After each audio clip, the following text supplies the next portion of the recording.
Purchase return book का format देख लेते हैं। तो और सब्सिडरी बुक्स की तरह से ही परचेज रिटर्न बुक्स में भी 10 कॉलम होते हैं। फर्स्ट कॉलम डेट का, इसमें जिस डेट को माल लौटाया जा रहा है वो एंटर की जाती है। नेक्स्ट है particulars, name of the supplier account to be debited, जिससे पहले माल उधार खरीदा गया था और जिसको अब माल लौटाया जा रहा है और इसके अकाउंट को क्या किया जा रहा है, डेबिट किया जा रहा है, तो उसका नाम कहाँ लिखा जाएगा, पर्टिकुलर्स में लिखा जाएगा। थर्ड कॉलम किसका है, डेबिट नोट नंबर, मतलब जो डेबिट नोट तैयार करके भेजा जा रहा है सप्लायर को उसका नंबर आ जाएगा। LF number, ledger folio number, इसमें वो वाला पेज नंबर आ जाएगा, लेजर का वो पेज नंबर आ जाएगा जिस पेज पर इस ट्रांजेक्शन को क्या किया जा रहा है, उसकी पोस्टिंग की जा रही है। इसके बाद डिटेल्स में अमाउंट की डिटेल आ जाएगी। फिर नेक्स्ट कॉलम है परचेज रिटर्न का, मतलब जितनी अमाउंट का माल लौटाया जा रहा है वो अमाउंट इसमें होगी। इसके बाद इस पे इनपुट जीएसटी का जो परसेंटेज है वो लिखा, उसका कॉलम आएगा। इसके बाद इनपुट एसजीएसटी का कॉलम है और इसके बाद क्या है, इनपुट आईजीएसटी का कॉलम है। ये जैसे और सब्सिडरी बुक्स हम परचेज बुक, सेल्स बुक देख चुके हैं, उसी तरह से कॉलम है। लास्ट में क्या है, टोटल का कॉलम है। तो इसको हम एक एग्जाम्पल से समझेंगे। ये मेरे पास डीके गोयल जी की बुक है जिसकी पेज नंबर 12.15 में इलस्ट्रेशन नंबर 5 दिया हुआ है। इसको मैंने यहाँ पे शॉर्ट में लिख दिया है। क्या दिया हुआ है कि गोविंद ट्रेडर्स की परचेज रिटर्न बुक में, गोविंद ट्रेडर्स न्यू दिल्ली के हैं, इनकी परचेज रिटर्न बुक में इन ट्रांजेक्शंस को एंटर करना है। सीजीएसटी का परसेंटेज और एसजीएसटी का परसेंटेज दिया हुआ है, कितना है, 66% है।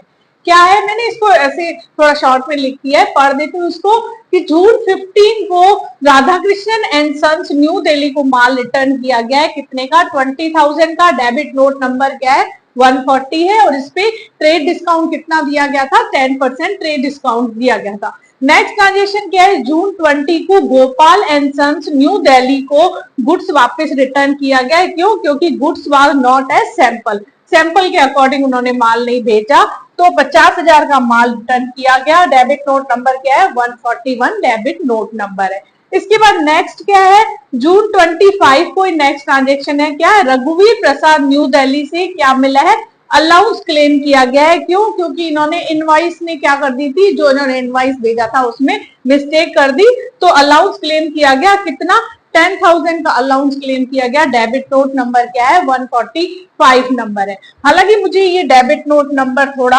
कंफ्यूजिंग लग रहा है, क्योंकि डेबिट नोट नंबर क्या है, सीक्वेंस में आने चाहिए। ये डेबिट नोट क्या है, बिजनेस द्वारा खुद ही बनाए जाते हैं, तो एक ही सीरियल से आने चाहिए, तो ये मेरे हिसाब से 142 आना चाहिए, ठीक है ना। अच्छा, अब इन ट्रांजेक्शन्स को हम कहाँ एंटर करेंगे, इनकी परचेज रिटर्न बुक में एंटर करेंगे। तो किस तरह से एंटर करेंगे वो देखते हैं।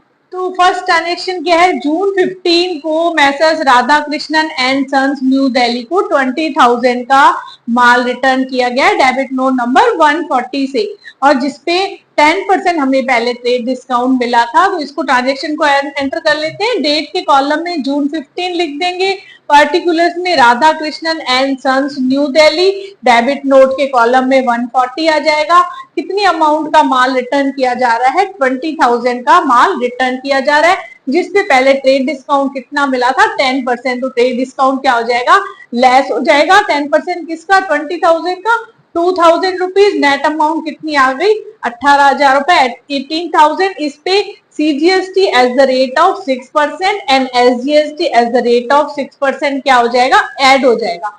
क्यों, ये सीजीएसटी एसजीएसटी क्यों होगा, क्योंकि ये बिजनेस जो है हमारा, गोविंद ट्रेडर्स क्या है, न्यू दिल्ली के हैं, और ये जो माल लौटाया जा रहा है वो भी कहाँ के हैं, न्यू दिल्ली के हैं, तो इस पे सीजीएसटी एंड एसजीएसटी लगेगा।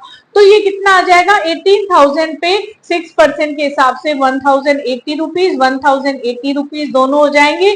टोटल अमाउंट कितनी हो गई, ऐड होके 20,160 रुपीज टोटल अमाउंट हो गई। इसी को ही आगे डिटेल में लिख देंगे। परचेज रिटर्न की अमाउंट कितनी है 18,000, ये यहाँ आ जाएगी। फिर इनपुट सीजीएसटी 1080 आ जाएगा, इनपुट एसजीएसटी 1080 आ जाएगा और टोटल में वही 20,160 रुपीज आ जाएगा। ये अमाउंट और ये अमाउंट क्या होती है, सेम होती है ना। ये हम परचेज रिटर्न और परचेज बुक और सेल्स बुक में भी देख चुके हैं। नेक्स्ट ट्रांजेक्शन क्या है, जून 20 को Gopal and sons New Delhi को 50,000 रुपए का माल लौटाया गया है। डेबिट नोट नंबर क्या है 141 है। क्यों, क्योंकि goods was not as sample, माल क्या है सैंपल के अकॉर्डिंग नहीं था। तो इसको कैसे एंटर करेंगे, जून 20 डेट के कॉलम में जून 20 आ जाएगा, Gopal and sons New Delhi का नाम पर्टिकुलर्स में आ जाएगा। डेबिट नोट का नंबर जो है वो आप इसके नाम के आगे लिखेंगे, जो भी सप्लायर का नाम है उसके नाम के आगे डेबिट नोट नंबर लिखेंगे। अच्छा, अमाउंट कितनी है 50,000 है अमाउंट। इससे 6% सीजीएसटी 3,000 रुपीज एड होगा और 6% एसजीएसटी 3,000 रुपीज एड होगा।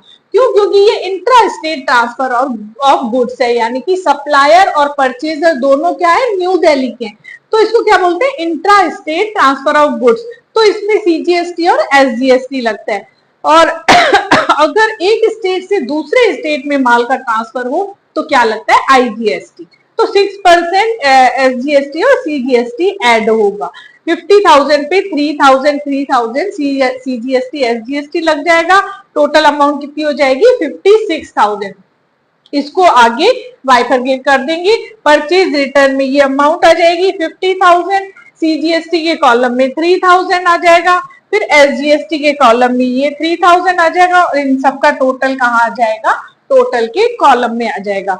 तो ये अमाउंट और ये अमाउंट सेम है। अच्छा, इस अमाउंट के नीचे तो लाइन लगाएंगे, लेकिन इसके नीचे लाइन नहीं लगाएंगे। क्यों, क्योंकि इन सब कॉलम का टोटल हमें क्या करना है लास्ट में करना है, इस वाले कॉलम का टोटल नहीं करना, ठीक है ना। नेक्स्ट ट्रांजेक्शन क्या है, जून 25 को रघुवीर प्रसाद न्यू दिल्ली से अलाउंस क्लेम किया गया है, किस लिए, फॉर मिस्टेक इन इनवॉइस। ठीक है, कितना 10,000 का और इनवॉइस डेबिट नोट नंबर क्या है 145 है। तो इसको एंटर करेंगे, जून 25 डेट के कॉलम में लिखेंगे, पार्टिकुलर्स में रघुवीर Prasad New Delhi, debit note number क्या आ जाएगा 145 आ जाएगा। अमाउंट कितनी, कितना अलाउंस क्लेम किया गया 10,000, तो अमाउंट 10,000। अच्छा, एड इस पे क्या होगा 6% सीजीएसटी कितना 600 और 6% एसजीएसटी कितना 600, टोटल कितना हो गया 11,200 टोटल हो गया।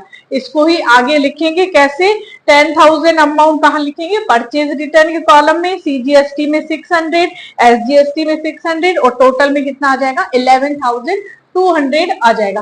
तो ये तीनों ट्रांजेक्शन एंटर करने के बाद नीचे क्या आ जाएगी, नीचे क्या लिख लेंगे, टोटल लिख लेंगे, ठीक है ना। टोटल लगा के टोटल लिख लेंगे, किस कॉलम के टोटल लगाए जाएंगे, ये लास्ट वाले कॉलम्स के टोटल लगाए जाएंगे। परचेज रिटर्न के कॉलम का टोटल कितना आ रहा है 78,000, इनपुट सीजीएसटी का कितना आ रहा है 4,680, इनपुट एसजीएसटी का टोटल कितना आ रहा है 4,680, ये टोटल कितना आ रहा है 87,360। आप अपना टोटल ऐसे वर्टिकल और हॉरिजॉन्टल लगा के देखेंगे, ऐसे भी टोटल लगा के देखना और इन सबका टोटल भी, तीनों का भी टोटल लगा के देखना कितना आना चाहिए 87,360। इस तरह से आप टोटल चेक करेंगे। कई बार क्या होता है टोटलिंग में मिस्टेक होती है तो क्रॉस टैली हो जाता है, ठीक है।